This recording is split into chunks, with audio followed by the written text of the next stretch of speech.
Bonjour. Je suis Marine Janté, je suis la nouvelle directrice générale de l'Agence de la biomédecine. Je suis médecin de formation, médecin de santé publique. Je voudrais vraiment mettre à disposition maintenant toutes mes compétences, y compris la dernière sur la partie pauvreté, sur l'égal accès aux soins. Je pense qu'il y a aussi des sujets sur le champ de l'agence sur lesquels je peux apporter aussi un savoir-faire, des compétences, un regard différent. Il y a beaucoup d'expertise déjà au sein de cette agence. Je vais m'appuyer sur cette expertise, mais je vais essayer de la mettre en résonance avec d'autres choses et faire bénéficier aussi de tout mon réseau très diversifié pour permettre aussi d'accroître le rayonnement de l'agence au service évidemment des acteurs hospitaliers. Pour la partie greffe d'organes et de tissus, on n'a pas encore complètement retrouvé l'activité pré-Covid.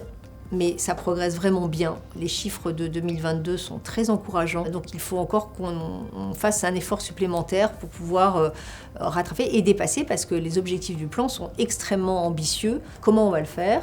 On va le faire en promouvant déjà le don du vivant aussi, qui sont une autre modalité de la greffe d'organes qu'il faut absolument qu'on développe et qui a beaucoup de possibilités. Donc là, on a un gisement potentiel de greffe encore à faire. On croit beaucoup à notre pilotage régional, qui est une nouveauté dans le cadre de ces plans, parce que beaucoup de choses se jouent localement et on voit bien qu'il y a des très fortes disparités selon le territoire. Donc on n'a pas une seule réponse, mais il y a une multitude de réponses pour arriver ensemble à ces objectifs.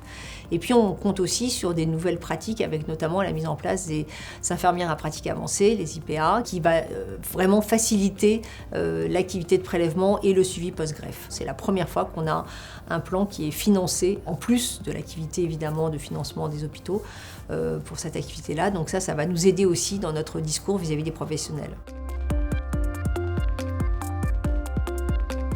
Alors sur les cellules souches, on a aussi des objectifs assez ambitieux, plutôt sur la partie don. On a un objectif de au moins 20 000 nouveaux donneurs par an. Donc non seulement quantitativement, mais aussi qualitativement. On a besoin d'avoir surtout des hommes jeunes et plutôt issus de la diversité pour pouvoir répondre à toutes les attentes et les demandes de greffe sur le sujet, sur le plan immunologique. Donc on va devoir effectivement développer d'autres modalités de motivation.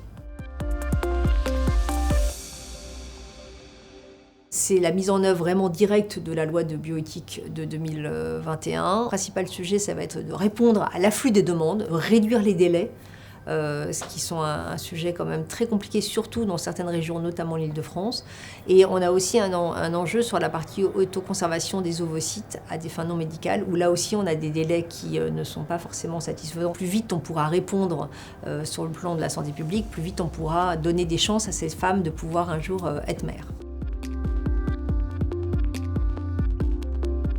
Dernier enjeu de l'agence, c'est sur la partie génétique. Là, les enjeux sont effectivement de développer les nouveaux conseillers en génétique qui vont permettre d'accroître les consultations génétiques et surtout aussi l'information de nos concitoyens sur les tests génétiques proposés sur Internet qui présentent en fait des risques. Donc nous avons vraiment un rôle d'information pour éviter un mauvais usage de ces tests qui peuvent poser des soucis à nos concitoyens. L'Agence de la biomédecine est avant tout constituée en très grande majorité de professionnels qui sont issus des équipes hospitalières. Je pense qu'on a à notre main cette capacité d'accompagnement et donc pour soulager les équipes et essayer de répondre très concrètement à leurs difficultés de terrain. On est aussi, comme on est une agence nationale, en lien très étroit avec le ministère aussi, on est aussi sans doute un lien, une voie de remontée de ces informations et de ces besoins au plus près du ministre et de ses équipes pour pouvoir éventuellement trouver des solutions qui ne relèvent pas de l'agence. Et je pense qu'on apporte d'ailleurs dans les deux sens. On apporte à la fois au ministère des remontées de terrain qui les nourrit aussi, qui leur permettent d'orienter aussi au mieux la décision. Et côté professionnel, on leur apporte une expertise technique, des échanges de bonnes pratiques et aussi on les informe sur aussi les attentes politiques qui concernent leur activité.